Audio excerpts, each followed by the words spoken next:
On October 6, 1973, Israelis celebrating the holiday of Yom Kippur are shocked by news of a mass two-front attack in the Sinai and Golan Heights.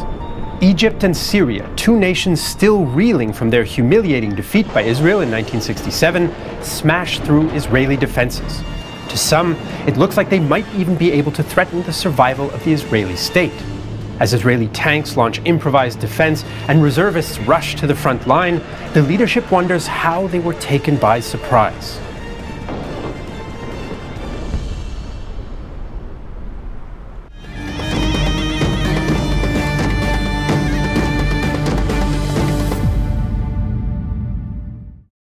Since the Six-Day War of 1967, Israel has maintained new, extended frontiers on the Suez Canal in the Sinai Peninsula and on the strategic Golan Heights bordering Syria, Lebanon, and Jordan. After the 1967 war, Egypt, Syria, and Jordan refused to recognize or officially deal with the Israeli state, while Palestinian militant groups launch attacks on Israeli targets from neighboring Arab nations. Egyptian President Gamal Abdel Nasser offers to resign after the 1967 defeat, but the public demands he remain. Nasser understands Egypt cannot directly take on Israel, but feels limited military action would protest Israeli occupation of Sinai and continue to contest the region. In 1969, he explains. The first priority, the absolute priority in this battle, is the military front. For we must realize that the enemy will not withdraw unless we force him to withdraw through fighting. Indeed, there can be no hope of any political solution unless the enemy realizes that we are capable of forcing him to withdraw through fighting. The result from 1967 to 1970 is the so-called War of Attrition between Israel and Arab allied states. Egyptian and Israeli forces clash in air, naval, and commando raids across the Suez Canal zone. Fighting is generally low intensity, and both sides justify their actions as a response to the other's breaches of the 1967 ceasefire. For Israeli civilians, many of whom are reservists with experience of previous conflicts, war and peace go hand in hand. Dr. Itzhak Brook, a pediatrician and reservist, recalls. I had learned to differentiate between bombing missions and routine flights by the sound of the jet engines. When they carried heavy bombs, the planes were very loud. I could also tell by the sound of the engine the direction to which they were flying. In a society living in constant conflict with neighboring nations and always at the edge of imminent war, this information was crucial. The War of Attrition also encourages both sides to fortify key positions, with the Israelis constructing the Bar Lev line along the canal's east bank. It consists of large sand embankments, strings of forts, anti-tank ditches, and concealed tank ramps for long-range gunnery. Backing up its defenses is a diverse armory of mostly American and British equipment, as well as Soviet equipment captured from the Arabs. Older models are upgraded to modern standards, but the wide variety of arms creates logistical issues. Furthermore, the Israelis are outnumbered by their potential enemies. With a small population, Israel expects to hold out while a massive air offensive destroys any invaders and reservists mobilize.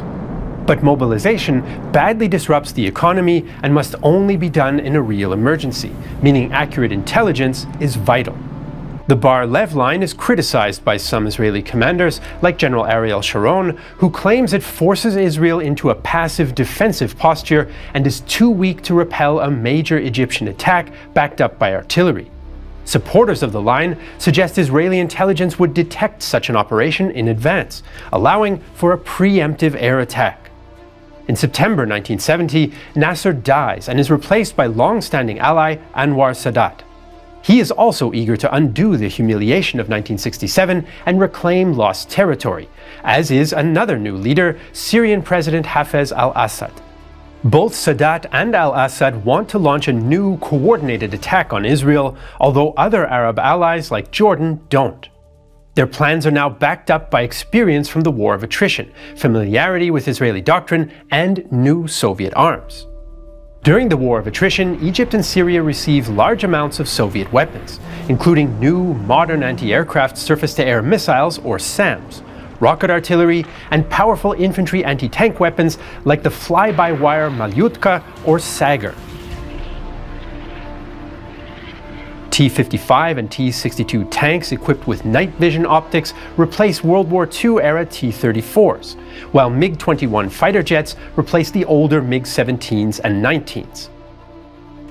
Both Arab nations, especially Egypt, have also reformed their officer corps, replacing political appointees with officers experienced in the war of attrition. Basic troop training is also much improved. But even with these changes, Egyptian Chief of Staff Saad el-Shazli knows the Egyptians lack the forces to capture the entire Sinai. One critical weakness is the Egyptian Air Force. Despite Egypt's new Soviet aircraft, Israeli pilots are more experienced and better armed. The Arabs also know that any war will quickly face calls of ceasefire from both the US and the Soviet Union, whose relations are improving. So the plan is to advance rapidly, entrench, defeat the expected Israeli air and ground counterattack, and negotiate from a position of strength. This plan relies heavily on the ability of largely immobile SAM batteries to provide anti-aircraft cover for the troops. In the later stages of the war of attrition, our SAM emplacements had proven their effectiveness. Israeli pilots had been at pains to avoid them. Where they'd passed within range, our SAMs had destroyed them. I was convinced that even to repel our assault, the enemy pilots would still be cautious in braving the SAMs, and that when they did, we could exact a price. The point we could not forget was that our SAMs were static. The Syrians will adopt a similar approach in the Golan Heights, although difficult terrain and a large anti-tank ditch means large armored forces will have to converge at limited crossing points. Israel does notice the military buildup, but they assume it's defensive and part of ongoing tensions. Israeli Prime Minister Golda Meir refuses any negotiations regarding Israeli borders, claiming Israel has an unassailable military advantage. Sadat comments on Israeli perceptions. The Israelis thought we would never fight, and they thought they could never be surprised. In 1973, Egypt and Syria choose the Jewish religious holiday of Yom Kippur, October 6th, as the day of the attack. Beyond coordinated assaults, there's little deeper cooperation between the two allies.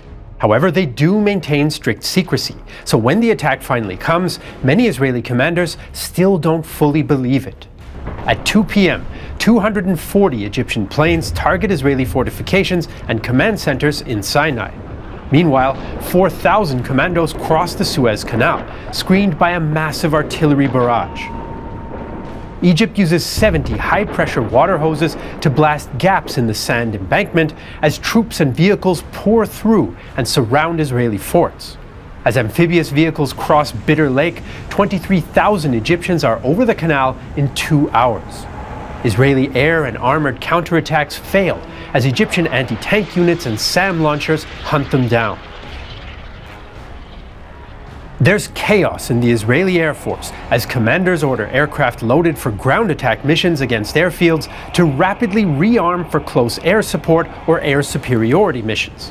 By 10:30 p.m., Israel has lost 27 jets.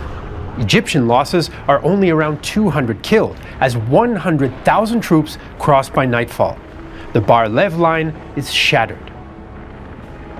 Only one outpost, Fort Budapest, holds out. Its commander describes the organized Egyptian assault. The Egyptians added to the confusion by launching smoke shells, and was following the Russian doctrine to the letter. Tank after tank, one armored personnel carrier after another, the Egyptian attack force poured off the ramparts and joined the front line forces, with infantry commando forces positioning themselves behind each vehicle. Very slowly and precisely, the forces arranged themselves in a phalanx and waited for orders to attack. At the same time Egypt attacks across the Suez, the Syrians attack on the Golan Heights. At 2 p.m., 3 infantry divisions supported by 2 armored divisions advance towards the Purple Line. They desperately try to bring up bulldozers and bridging equipment, but long-range Israeli tank fire hits them hard. A Syrian tanker recalls the difficulty in placing bridges under fire. It was hard to position the bridges and required a lot of talent, because they had to be placed diagonally due to a sand embankment on the other side. We began firing as soon as we crossed the bridges and moved into the enemy area. Meanwhile, Syrian helicopter-borne commandos assault the Israeli observation station at Mount Hermon and overwhelm the 55-man garrison. But Syrian casualties are high as vehicles bunch up into traffic jams and Israeli tankers prioritize bridging tanks. When such masses of tanks as these approach you, you're likely to hit each tank you shoot at. You have to decide in seconds which tank is most important to get. It was obvious that we had to first destroy all the bridging tanks. Still, the Syrians cross the anti-tank ditch and clash with scratch units of Israeli defenders. By the end of October 6th, most Israeli units are withdrawing. In Sinai, Israeli forces lose 2/3 of their frontline strength on the Bar-Lev line, about 287 killed and captured, and half their tanks. The Saiger anti-tank rocket system, of which Israel knows little, claims many. Dr. Itzhak Brook, now mobilized as a field physician, inspects a knocked-out Patton tank. Although its body tilted slightly to the side, the tank looked intact. This tiny hole, where the missile had apparently penetrated the armor, was the only sign the tank had been hit. When I climbed to the turret and looked into the tank, I found its inside completely destroyed. The smell of the burning interior was very strong, and I could sense the odor of scorched human flesh mixed with that of burnt fuel. I could only imagine what had happened to the crew and hope that at least some of them had survived. The Israeli government mistakenly believes this is an all-out attack to wipe out Israel. According to some sources, Minister of Defense Moshe Dayan even proposes using nuclear weapons as a show of force, but Meir refuses. By nightfall, Israel mobilizes 200,000 reservists, but they need time to arm and deploy.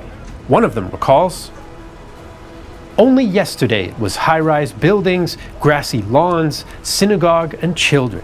Now it's armored vehicles, desert, khaki, and an endless road leading to war." Israel prioritizes Syrian forces as they threaten Israel's heartland. Even so, commanders continue to implement the Israeli doctrine of defense by attack on both fronts, suffering high tank losses. The Syrian broad front strategy keeps Israeli defenders engaged all along the line, preventing counterattack.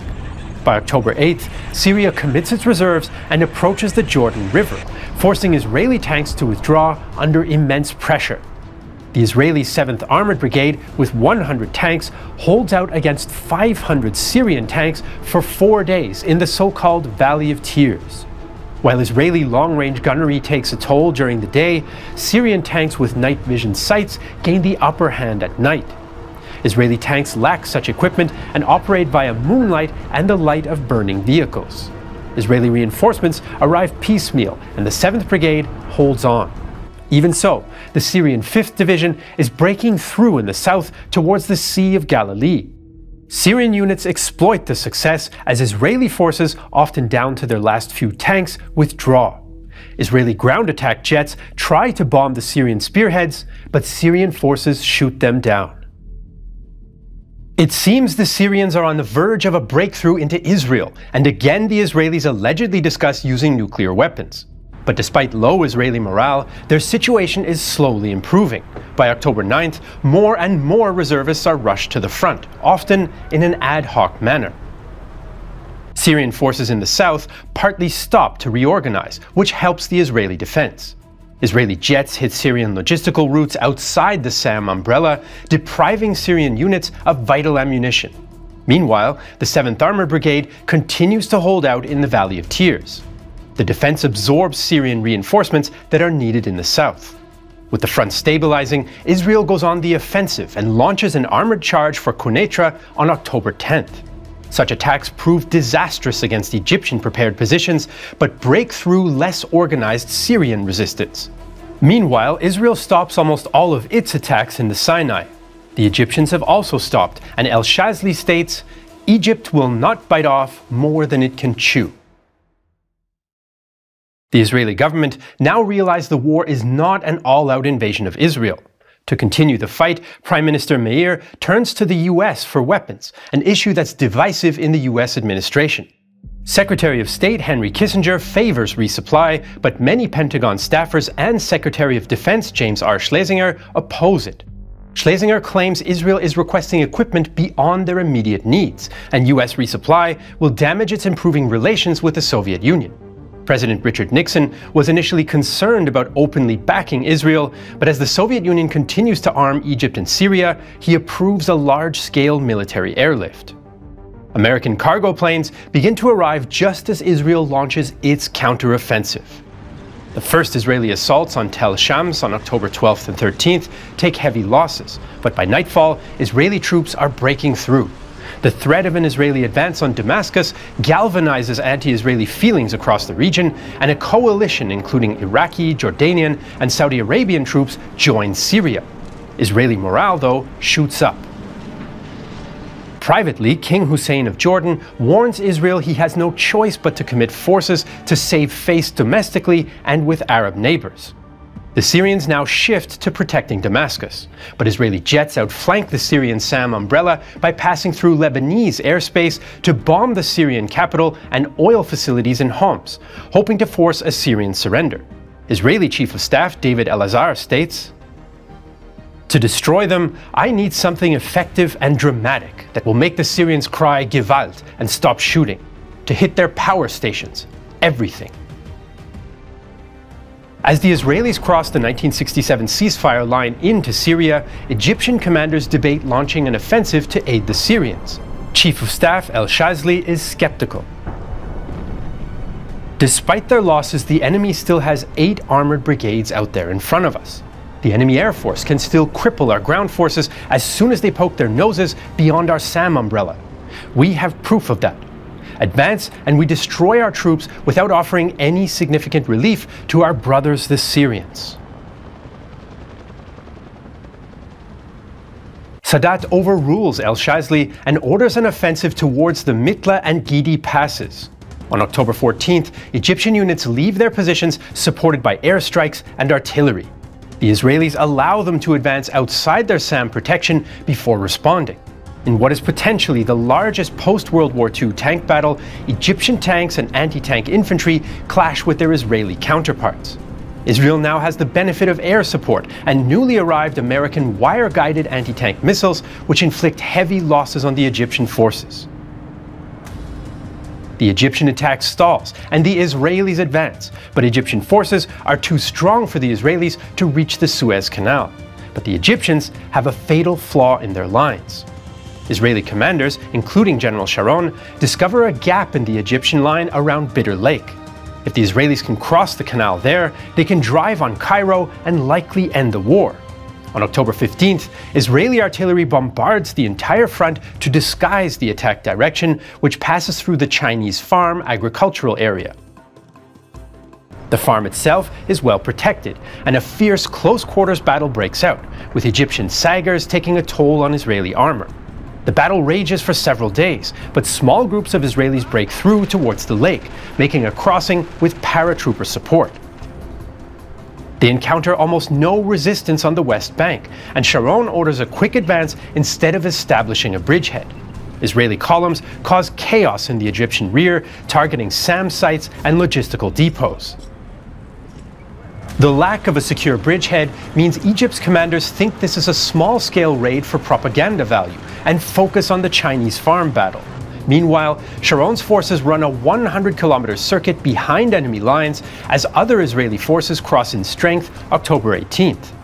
Only when Sadat sees Soviet intelligence revealing major Israeli troop movements does he understand the magnitude of the attack. By now, the opportunity to crush a vulnerable bridgehead has passed, and Egyptian leaders turn on each other. Sadat replaces El Shazli with Lieutenant General Abdel Ghani Gamassi, who orders counterattacks on the East Bank to cut off the bridgehead, but the Israelis ambush and stop them. One Egyptian soldier writes in his diary, "Every time a shell explodes, I want to explode with it. God preserve us.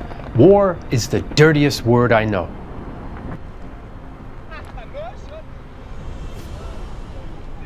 The Israeli advance worries the Soviet Union, which fears for Egypt's pro-Soviet government. The US also wants peace as the conflict threatens US-Soviet détente. OPEC, led by oil-rich Arab states, brings more pressure with an oil embargo on the US that causes a severe energy crisis. With Egypt's forces in danger of being surrounded on both sides of the canal, Sadat agrees to a ceasefire on October 22nd. Assad wants to continue the war, but has little chance without Egypt, so he agrees. The Israelis want to improve their battlefield position, but the US and USSR pressure Meir to agree. For some Israeli soldiers, the ceasefire comes too soon. No, I don't agree, because the Egyptians think that they succeeded in this war. They think that if they have placed some few hundreds of soldiers and tanks in our bank of the canal, then they think that this is a victory for them. And when the Arabs think that they have won or they have a big victory, this encourages them. And the next thing you'll know is that in a year or two, we'll have another war and more casualties. However, Israel ignores the ceasefire that day to improve the military situation on the ground. They strike south to cut off the Egyptian Third Army, although they still fail to push through at Ismailia. The attack upsets both the US and the Soviet Union, and it makes Egypt's military position untenable. Only on the 25th does Israel observe the ceasefire, and the war officially ends. Israel controls 1,600 square kilometers of the Suez West Bank and 500 square kilometers of the Syrian Bashan region, while Egypt controls 1,200 square kilometers of the Sinai Peninsula. So after a disastrous start, Israel succeeds in partially throwing back the attackers. But how did the Egyptians and Syrians take Israel's sophisticated intelligence systems by surprise? Firstly, Israeli intelligence is blinded by an assumption that they call the concept. According to the concept, Egypt would not attack Israel because it was militarily inferior, and Syria would not attack Israel without Egyptian support. The second part was true, but the assumption about Egypt was wishful thinking, or even hubris. This illustrates the danger of approaching intelligence with powerful, often politically motivated suppositions. The Israelis prioritized intel that confirmed their predisposed beliefs based on the concept, and discounted intel that challenged it. For example, Israel thought Arab rearmament was defensive, as this interpretation suited the concept better than one suggesting aggressive intent.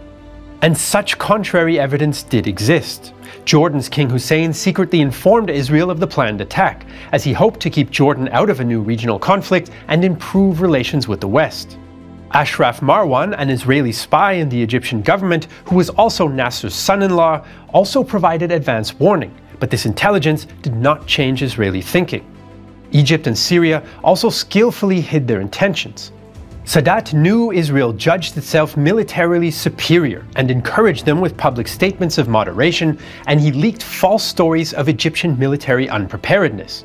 Meanwhile, security crises like the 1972 killings of Israeli athletes at the Munich Olympics by Palestinian terrorists, and the February 1973 shooting down of a Libyan civilian airliner over Sinai by Israeli jets, allow Egypt and Syria to frame their remilitarization as defensive measures within the context of growing tensions.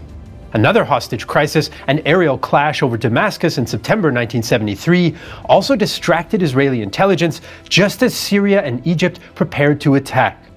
Israel had already seen such incidents many times before and was not immediately alarmed.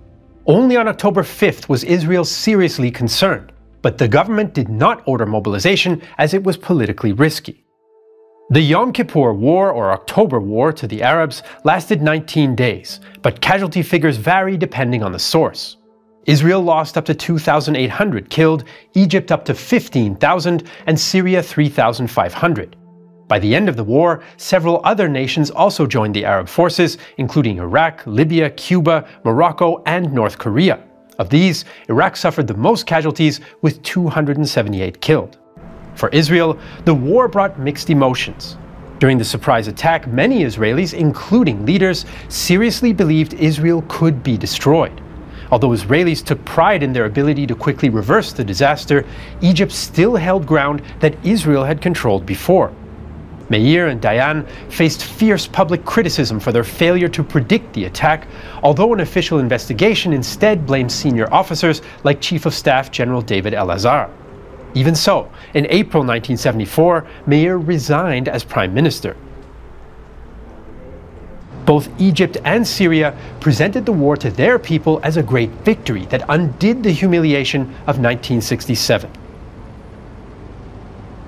We have restored self-confidence to the Arab individual after dressing his wounded dignity and proving to the enemy and all the world that our people are not an easy prey. But the two countries have different post-war priorities. Syria continues its own war of attrition with Israel across the Golan Heights, including executing Israeli prisoners of war. Egypt, on the other hand, observes a UN-maintained ceasefire and seeks a diplomatic solution in the Sinai. This approach angers some of its Arab allies, who accuse it of undermining the policy of non-negotiation with Israel and abandoning its role as leader of the pan-Arab movement. Cairo also moves away from the Soviet Union, reopens formal relations with the US, and accepts American financial aid and technology. Israeli-US relations will also be closer from now on, including continuing US supplies of arms. The war does nothing to resolve the issue of Palestinian refugees. During the war, Palestinian militants launched attacks into Israel from southern Lebanon.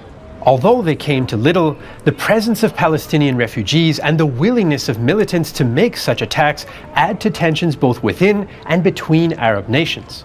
Although a tenuous peace holds between Egypt and Israel, conflict will soon return to the region.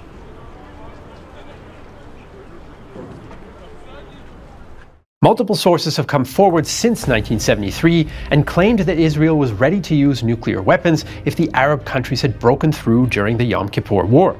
Nuclear power and deterrence were, of course, on many strategists' minds at the height of the Cold War. In the Soviet Union, the vision of nuclear-powered communism had survived Stalin, and the first atomgrads, or atom cities, were being built. One of them was near the Ukrainian village of Pripyat and the Chernobyl nuclear power plant. If you want to learn more about the Soviet nuclear program, from the origins in the Second World War to the first Soviet nuclear bomb, the Chernobyl disaster, and beyond, check out our 5-part documentary series Red Atoms. And where can you watch Red Atoms? On Nebula, a streaming service we're building together with other creators where we don't have to worry about advertising guidelines or the almighty algorithm. Nebula is available in 4K resolution in your browser, on your smartphone, smart TV, or streaming box like Apple TV or Roku. If you go to nebula.tv/realtimehistory, you can watch Red Atoms, our other original documentary series, 16 Days in Berlin and Rhineland 45, as well as a host of other smart creators, and all that for just $36 for an entire year. Right now, you can also get the Nebula Lifetime Membership. Pay once and get access to everything Nebula has to offer for as long as you and Nebula exist. The Lifetime Membership allows us to invest in more original content and improve the platform for everyone. 1/3 of your Lifetime membership will also support us at Real-Time History directly. We want to thank Michael Adato for his help with this episode. If you want to learn more about the Six-Day War of 1967, check out our documentary about that, or learn more about the roots of the Middle East conflict in the First World War on our sister channel, The Great War. As usual, you can find all the sources for this video in the description below. If you're watching this video on Nebula or Patreon, thank you so much for the support. We couldn't do it without you. I'm Jesse Alexander, and this is a production of Real-Time History, the only history channel that still gets wet under a Sam umbrella.